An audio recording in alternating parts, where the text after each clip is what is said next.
जे जे भेटे भूत ते ते मानिजे भगवंत, हा भक्ती योग निश्चित जाण माझा.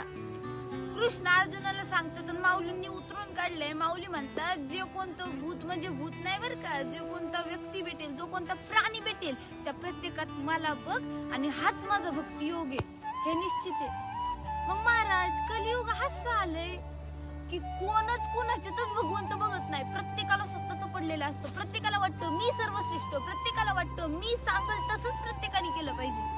हे शक्य आहे का? नाही.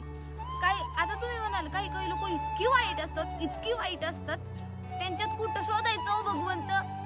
अहो विचार करा, जन्मतः 64 काला सोबत घेऊन आलेला तो भगवंत, आणि त्या भगवंताने प्रत्येक व्यक्तीला तो इतका उदार आहे की प्रत्येक व्यक्तीला जन्माला आल्या आल्या त्यांनी एक ना एक कला दिली.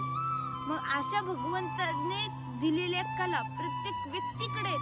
मग तुम्ही त्या व्यक्तीतला वाईटपणा बघू नका, त्या व्यक्तीतला अहंकार बघू नका, त्या व्यक्तीतला स्वार्थीपणा बघू नका. तुम्ही पहा काय त्या भगवंतांनी त्यांच्याकडे ज्या कला दिल्यात त्या कला फक्त तुम्ही पहा, आणि त्या कलांच्यात तुम्हाला तो भगवंत दिसेल.